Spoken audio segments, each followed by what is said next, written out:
बिस्मिल्लाहिर्रहमानिर्रहीम। हाँ, बस भी कर दे। आखिर ये अपनी बेकार की अना और जिद लेकर कहाँ जाएंगे। फाकों तक की तो नौबत आ गई है हम पर। अब क्या हमें भूखा मारने का इरादा है आपका? हम पर तरस नहीं आता आपको? मुझ पर, इन मासूम बच्चों पर जो भूख से बिलख रहे हैं। आखिर कहाँ से लाकर दूं मैं इनको खाना? 1 माह हो चुका है आपको बिस्तर पर यूं लेटे हुए। ना तो आप खुद काम करने के काबिल रहे, ना ही मुझे करने देते हैं। मैं चारपाई पर बेबस लेटा हुआ सादिया के ताने सुन रहा था और सोच रहा था कि शायद वो ठीक ही तो कह रही थी। 1 माह से भी ज्यादा हो गया था मुझे यूं बिस्तर पर लेटे हुए। घर के अखराजात दिन ब दिन बढ़ते ही जा रहे थे और अब तो सारी जमा पूंजी भी खत्म हो चुकी थी। महंगाई के इस दौर में अब तो 2 वक्त की रोटी खाना भी मुश्किल हो गया था। मेरे चाय का एक छोटा सा ढाबा था और साथ में ही कुछ खाने पीने की चीजें भी रखी हुई थी। मेरा ढाबा गांव से थोड़ी ही दूर सड़क के किनारे पर बना हुआ था, सो इसलिए जो भी यहाँ से गुजरता था वो चाय पीकर जरूर जाता था। खासकर दूर दराज के इलाकों से आने जाने वाले मुसाफिर जब भी यहाँ से गुजरते तो कुछ देर आराम करने के लिए मेरे ढाबे पर रुक जाया करते थे, चाय भी पी लेते थे और साथ में कुछ खाने पीने की चीजें भी मुझसे खरीद लेते थे, जिसकी वजह से मेरा कारोबार ठीक ठाक चल रहा था और मेरी आमदनी काफी अच्छी थी। उन पैसों से मैं घर का खर्चा भी कर लेता था और साथ में थोड़ी बहुत बचत भी कर लेता था। मेरे घर में जरूरत की हर चीज मौजूद थी। मैंने कभी भी सादिया को किसी भी चीज की कमी नहीं होने दी थी, लेकिन इस सब के बावजूद भी मेरी बीवी को हमेशा मुझसे शिकायत ही रहती थी कि मैंने कभी उसकी जरूरियात का ख्याल नहीं रखा था, क्योंकि वो एक नाशुक्री औरत थी। इतना सब कुछ होने के बावजूद भी उसने कभी शुक्र अदा नहीं किया था, बल्कि हर वक्त गिला और शिकवा ही करती रहती थी। और न मैंने आज तक उसे कभी मुतमईन और खुश देखा था। मेरे पास जो भी पैसे बच जाते थे उनको मैं संभाल कर रख लेता था अपनी नीमो की शादी के लिए, जो अभी सिर्फ 3 माह की ही थी। मैंने सोच लिया था कि जब नीमो बड़ी हो जाएगी तो मेरे पास बहुत से पैसे जमा हो चुके होंगे, तो फिर मैं उन पैसों से अपनी लाडली बेटी की हर ख्वाहिश पूरी करूंगा और साथ में उसकी बड़ी धूमधाम से शादी भी करूंगा।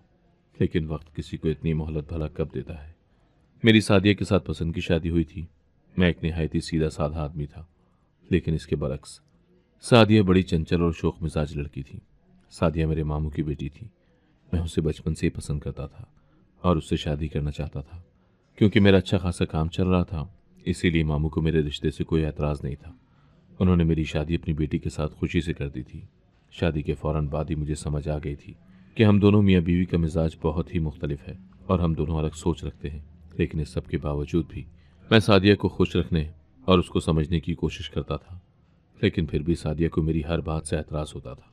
मेरे पास जो कुछ भी था मैं उसी में बहुत खुश और मुतमईन था, लेकिन सादिया को हमेशा ही और की ख्वाहिश होती थी, क्योंकि वो एक लालची तबीयत की लड़की थी। ना वो खुद सुकून के साथ रहती थी और ना ही हमें रहने देती थी। शादी के 1 साल बाद ही मेरा बेटा पैदा हो गया था। जब रोहाम पैदा हुआ था तो मुझे लगा था कि शायद अब सादिया का रवैया बदल जाएगा और थोड़ी मैच्योर हो जाएगी, क्योंकि अब वो एक बच्चे की माँ बन गई थी। मगर मेरी तमाम तर उम्मीदों को उसने गलत साबित किया था। सादिया समझदार होने के बजाय मजीद लड़ाका होती जा रही थी। उसे हर उस इंसान से नफरत होने लगी थी जिसे वो अच्छा खाता हुआ देखती या अच्छा पहने हुए देखती। वो सबसे हसद करती थी, जिसकी वजह से उसकी तबीयत में चिड़चिड़ापन बढ़ता ही जा रहा था। वो हर वक्त लड़ती झगड़ती रहती थी। जब रोहान 3 साल का हुआ था तो अल्लाह ने हमें एक चांद जैसी बेटी दी थी। बेटी की पैदाइश पर मुझे बहुत ज़्यादा खुशी हुई थी, क्योंकि मुझे बेटियां बहुत पसंद है। नेमो से मुझे बहुत प्यार था, क्योंकि उसकी शक्ल बिल्कुल सादिया जैसी थी। दोनों बच्चों की मां बनने के बावजूद भी सादिया के लहजे में ना तो नरमी आई थी और ना ही उसकी आदतें बदली थी, बल्कि अब तो वो मुझे सारा दिन बातें सुनाती रहती थी कि मैंने उसे कभी कोई खुशी नहीं दी, जबकि मैं तो उसे खुश रखने की हर मुमकिन कोशिश करता था। लेकिन वो तो किसी भी सूरत खुश नहीं रहती थी। अब तो मैं भी हर वक्त के लड़ाई झगड़ों की वजह से तंग आ चुका था। इन लड़ाई झगड़ों की वजह से अब मेरी तबीयत बहुत ख़राब रहने लगी थी। लेकिन फिर भी मैं अपनी तबीयत को नज़रअंदाज करके सारा सारा दिन गर्मी में ढाबे पर काम करता था, ताकि मैं सादिया की हर ख्वाहिश पूरी कर सकूं। घर की टेंशन की वजह से अब तो अक्सर ही मेरा बीपी हाई रहने लगा था। एक दिन मैं ढाबे पर काम कर रहा था तो मैं चकरा कर गिर गया था। वहां पर बैठे हुए लोग मुझे उठाकर डॉक्टर के पास ले गए, तो डॉक्टर ने कहा कि मेरा बीपी हाई हो गया था, जिसकी वजह से मुझे फालिज का एक मामूली सा अटैक हुआ था और मेरे दाएं हाथ ने काम करना छोड़ दिया था। अस्पताल से मुझे 2 दिन बाद ही डिस्चार्ज कर दिया गया था और डॉक्टर ने मुझे बाकायदगी के साथ दवा लेते रहने का भी कहा था। फालिज का अटैक हुए 2 हफ्ते गुजर गए थे, लेकिन मैं बेहतर होने के बजाय मजीद कमज़ोर होने लगा था। अब तो मुझे चलने फिरने में भी बहुत दुश्वारी होती थी। फालिज की वजह से मुझसे काम पर भी जाना नहीं हो रहा था। जिसकी वजह से तंगदस्ती बढ़ती जा रही थी। घर का सारा राशन भी तकरीबन ख़त्म हो चुका था और अब हालात ख़राब होने लगे थे। एक तो ढाबा भी बंद था और दूसरा कोई आमदन का जरिया भी नहीं था। ऊपर से इतनी महंगी दवाइयाँ खरीदनी पड़ रही थी। मुझे उम्मीद थी कि उन दवाइयों के मुसलसल इस्तेमाल से मैं चंद ही दिनों में ठीक हो जाऊंगा, लेकिन ठीक होने के लिए दवाइयों के साथ साथ जहनी सुकून की भी ज़रूरत होती है, जो कि मुझे मुयस्सर नहीं था, जिसकी वजह से मैं ठीक होने के बजाय मज़ीद बीमार रहने लगा था। मैंने नीमू की शादी के लिए जो पैसे जमा किए थे, उन पैसों को मैंने घर के खर्चों में इस्तेमाल कर लिया था और वो भी अब ख़त्म हो चुके थे। बिगड़ते हुए हालात को देखकर सादिया ने मुझसे कहा था कि मैं उसे ढाबे पर काम करने की इजाज़त दे दूं, लेकिन मैंने उसे सख्ती के साथ ये कहकर मना कर दिया था कि बिल्कुल भी नहीं। नीमू अभी बहुत छोटी है और तमाम बच्चों को तुम्हारी बहुत ज़रूरत है। तुम भला नीमू के साथ ढाबे पर काम कैसे करोगी? मेरी भी हालत ऐसी नहीं है कि मैं उसे अपने साथ घर पर रख लूँ और तुम ढाबे पर जाकर काम कर लिया करो। तो सादिया कहने लगी कि मैं संभाल लूँगी नीमू को भी और ढाबे को भी, तुम हमारी फिक्र न करो। भूखा रहकर मरने से तो अच्छा है कि मैं ढाबे पर काम शुरू कर दूँ। घर के हालात देखकर आखिर मैंने सादिया को इजाज़त दे दी थी। अब वो हर रोज़ नीमू को लेकर ढाबे पर चली जाती थी और शाम को घर वापस आती थी।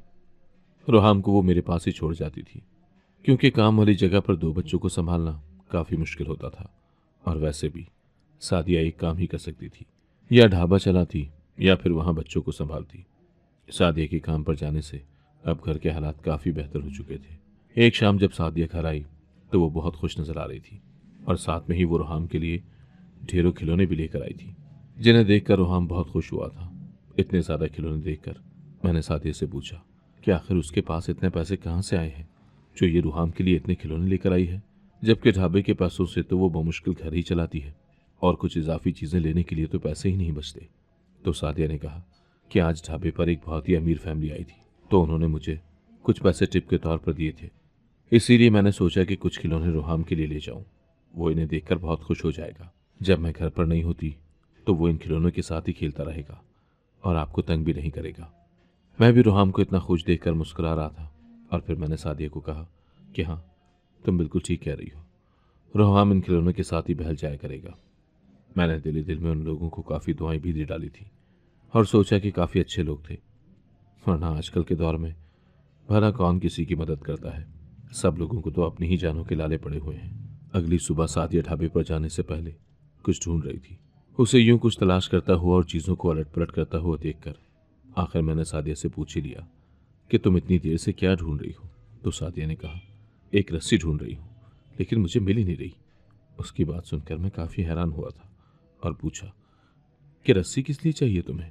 फिर मैंने मजाक से उसे कहा था कि तुम किसी को उल्टा लटकाने के बारे में तो नहीं सोच रही? सादिया मेरे मजाक को समझ गई थी और वो मुस्कुराकर बोली, तौबा करें आप भी, अब ये भला कोई बात हुई करने वाली? आप बिना बस हद करते हैं। और फिर थोड़ी देर बाद बेसाख्ता बोली, शुक्र है कि मिल गई है। फिर कुछ ही लम्हों के बाद वो ढाबे पर चली गई थी। जब वो वापस आई तो उसके पास 5,000 का नोट था। उसके हाथ में नोट देखकर मैं काफ़ी हैरान हुआ था और मैंने सादिया से पूछा कि आखिर उसके पास इतने पैसे कहाँ से आए हैं, क्या आज फिर उसे किसी ने टिप दी है? तो सादिया मेरी बात सुनकर डर गई थी और वो खामोश हो गई थी। फिर उसने फौरन से ही बात पलट दी थी और मुझसे रोहाम के बारे में पूछने लग गई थी कि वो मुझे तंग तो नहीं करता। फिर बोली, घर में आप दोनों बाप बेटे के वक्त कैसा गुजरता है? जबकि मेरा दिन तो बहुत ही मसरूफ गुजरता है। मैं बहुत थक भी जाती हूँ ढाबे पर काम करके और नींबू को संभाल कर। बातों ही बातों में मैं उससे मजीद कुछ पूछना भूल ही गया था। अब सादिया का ये मामूल बन गया था कि वो हर रोज़ 5,000 का नोट घर लाती थी और मुझसे छुपाने की सरतोड़ कोशिश भी करती थी, लेकिन जो ही मेरी नज़र उन पैसों पर पड़ जाती थी तो मैं फ़ौरन सादिया से पूछता था कि आखिर वो रोज़ रोज़ इतने पैसे कहाँ से लाती है, वो क्या करती है जो उसके पास इतने पैसे होते हैं। और मेरे पूछने पर वो बहुत घबरा जाती थी, हमेशा टाल मटोल से काम लेती थी। मेरे जब बार बार इसरार करने पर भी सादिया मुझे कुछ नहीं बता रही थी तो बस फिर मैंने भी उससे दोबारा नहीं पूछा, क्योंकि मैं सादिया की फितरत को जानता था कि अगर उसने ठान लिया है कि वो मुझे कुछ भी नहीं बताएगी तो फिर मैं कुछ भी कर लूँ, उसके मुँह से सच नहीं उगलवा सकता था। खैर, अब हमारे हालात पहले से बहुत ज़्यादा बेहतर हो गए थे, इसीलिए मेरा इलाज भी एक महंगे अस्पताल में हो रहा था और मैं चलने फिरने भी लग गया था। अब मेरी तबीयत संभल चुकी थी। सादिया ढाबे को एक बड़े से होटल में तब्दील करना चाह रही थी। मैं भी अपनी बीवी की तरक्की से बहुत खुश था। एक दिन सादिया ढाबे पर जा चुकी थी मेरे दिल में भी ये ख्याल आया कि मैं पहले से काफ़ी बेहतर हो गया हूँ और अब चल फिर भी सकता हूँ, तो क्यों ना मैं आज ढाबे का चक्कर ही लगा लूँ। मुझे देखकर सादिया भी खुश हो जाएगी। ये सोचकर मैं भी ढाबे पर चला गया था, लेकिन वहां जाकर मेरे कदमों तले से जमीन निकल गई थी।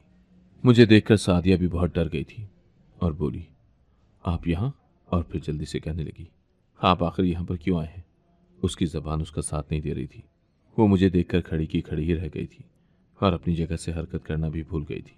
मैं जल्दी से आगे बढ़ा और अपनी नीमो को गोद में उठाया, उसे प्यार किया। फिर मैं सादिया का हाथ पकड़कर ढाबे में बने हुए एक कमरे में ले गया था। मैंने सादिया से पूछा कि तुम मेरी बेटी के साथ आखिर ऐसा कैसे कर सकती हो? तुम्हें जरा भी शर्म नहीं है ऐसा करते हुए? तरस नहीं आया तुम्हें इस मासूम सी बच्ची पर? तो फिर सादिया ने थोड़ी ही देर के बाद खुद को संभाल लिया था। बड़ी जटाई के साथ बोली थी, इसमें भला शर्म वाली कौन सी ऐसी बात है? आखिर ऐसा करने में हर्ज ही क्या है? अगर ऐसा करने से लोग हमारी थोड़ी मदद कर रहे हैं तो ऐसा करने में मुझे तो कोई एतराज नजर नहीं आ रहा। फिर मैंने सादिया से कहा कि तुम इतनी जालिम भी हो सकती हो, मुझे यकीन नहीं आ रहा।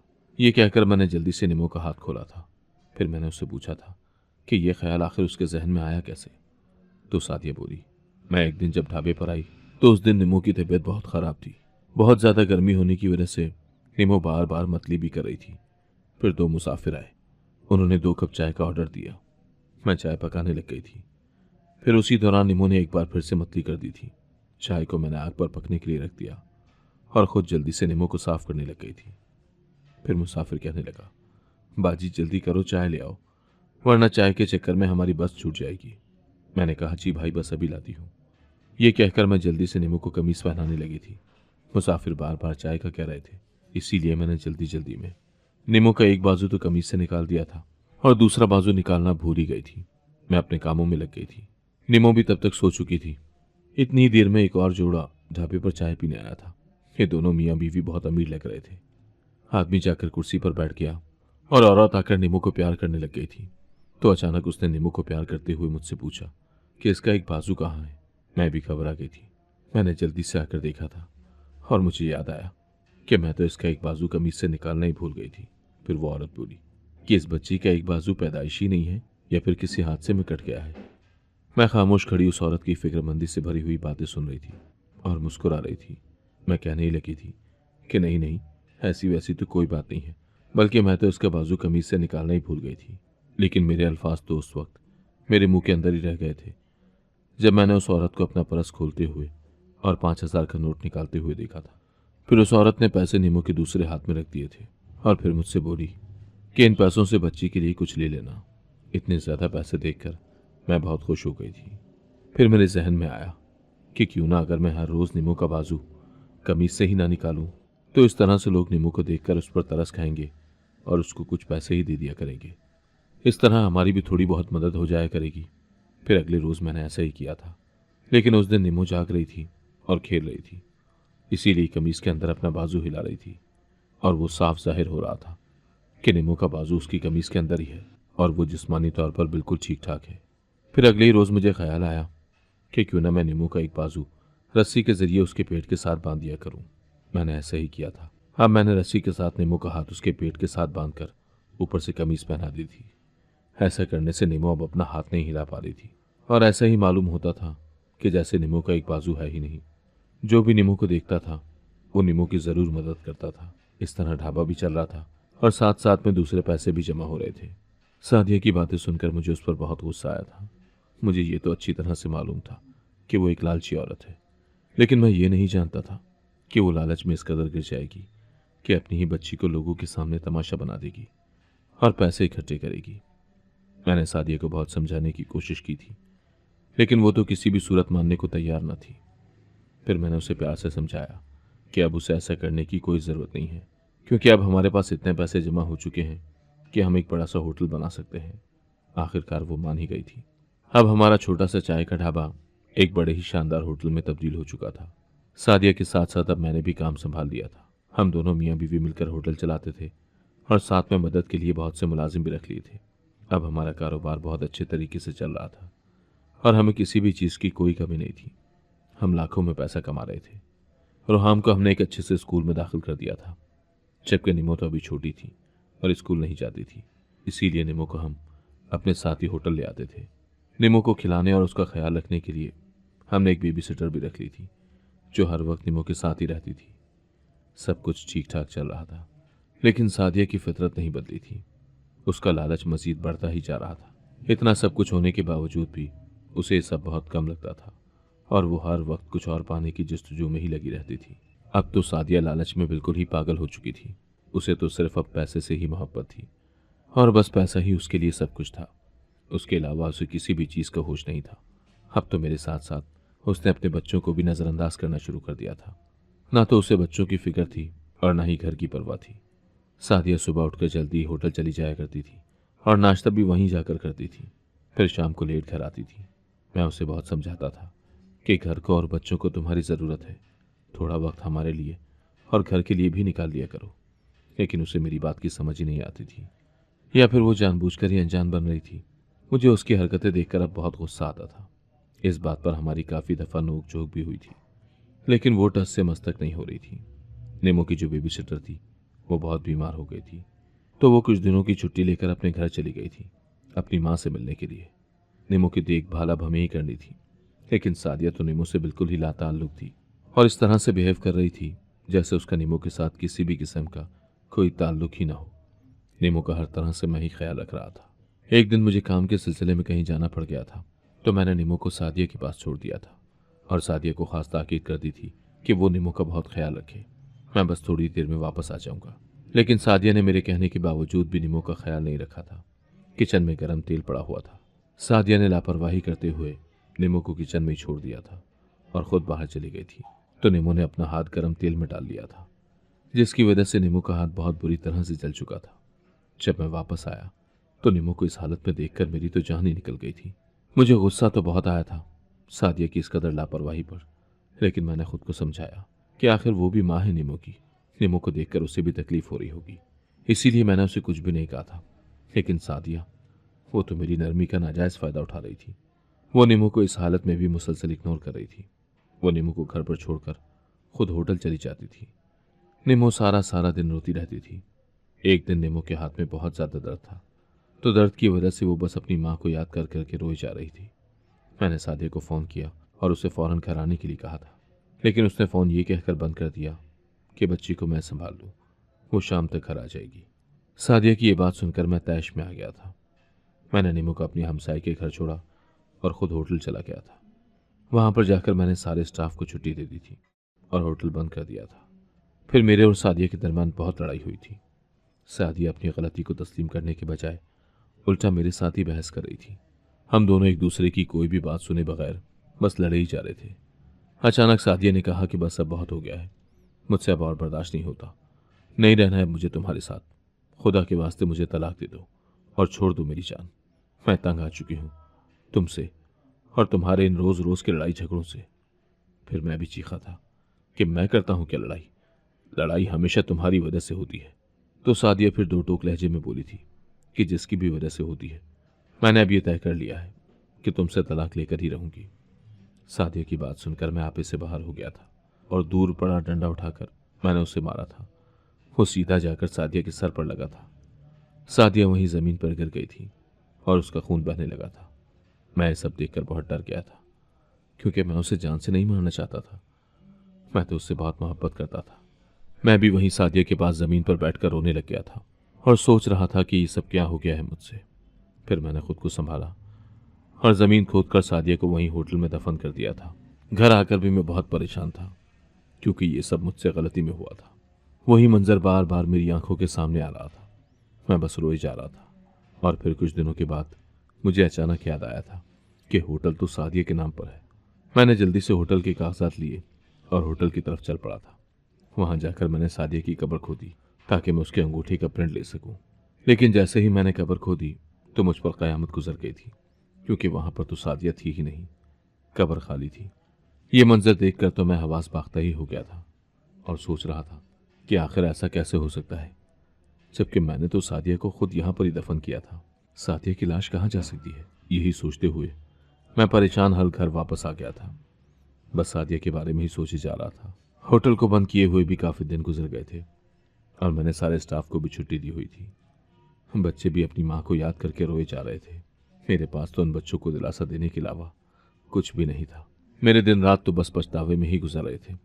मैं हर वक्त खुद को बस कोसता ही रहता था और यही सोचता था कि काश मैं उस दिन अपने गुस्से को कंट्रोल कर लेता तो ऐसा ना होता। लेकिन अब तो वक्त गुजर चुका था। जो होना था वो तो हो गया था। अब कुछ भी पहले की तरह ठीक नहीं हो सकता था। मैं खुद को संभालने की कोशिश कर रहा था कि एक शाम को दरवाजे पर दस्तक हुई। मैंने जाकर देखा कि इस वक्त कौन आया है। जैसे ही मैंने दरवाज़ा खोला तो मेरी आंखें फटी की फटी ही रह गई थी। मुझे यकीन ही नहीं आ रहा था कि मेरे सामने सादिया खड़ी है। उसने सर पर पट्टी बांधी हुई थी। वो जख्मी हालत में थी। मैंने जल्दी से सादिया का हाथ पकड़ा और उसे कमरे में ले आया था। फिर मैंने हाथ जोड़कर सादिया से माफ़ी मांगी थी। सादिया ने मुझे फौरन ही माफ़ कर दिया था और साथ ही सादिया ने रोना भी शुरू कर दिया था। और रोते हुए ही उसने भी मुझसे माफ़ी मांगी थी और बोली कि मुझे माफ़ कर दें। मैं दौलत के चक्कर में सब कुछ भूल गई थी। लेकिन फिर मुझे पता चला कि दौलत किसी के कुछ भी काम नहीं आती। इस दौलत की खातिर मैंने अपने बच्चों, अपने घर को और आपको भी इग्नोर कर दिया था। फिर मैंने सादिया से पूछा कि तुम्हें कब्र से किसने निकाला? क्या तुम मरी नहीं थी? ये सुनकर सादिया ने मुझसे कहा कि जब आप होटल में आए थे तो राम भी आपके पीछे ही आ गया था। लेकिन हमको यूं लड़ता हुआ देखकर वो डर गया था और वहीं पर छुपकर हमें लड़ता हुआ देख रहा था। तो जब आपने मुझे मारा था तो मैं बेहोश हो गई थी। आपने मुझे मरा हुआ समझकर जमीन में दफन कर दिया था और वहां से चले गए थे। आपके जाने के बाद रोहाम जल्दी से उस जगह पर आया था। उसने जमीन खोदना शुरू कर दी थी। उसने फिर मुझे निकाला और लोगों की मदद से अस्पताल ले गया था। अब मुझे समझ में आया है कि पैसा ही सब कुछ नहीं होता, बल्कि रिश्ते सबसे अहम होते हैं और मुश्किल वक्त में एक दूसरे के काम भी आते हैं। सादिया ने अब होटल मेरे नाम पर कर दिया था और खुद उसने बच्चों के साथ साथ घर की पूरी जिम्मेदारी संभाल ली थी। अगर आपको आज की कहानी पसंद आई है तो वीडियो को जरूर लाइक कीजिएगा और अपने दोस्तों के साथ भी शेयर कीजिएगा। और हाँ, अगर आपने अभी तक हमारा चैनल सब्सक्राइब नहीं किया तो जरूर सब्सक्राइब करें। मिलते हैं कल एक नई और दिलचस्प कहानी के साथ। अल्लाह हाफिज।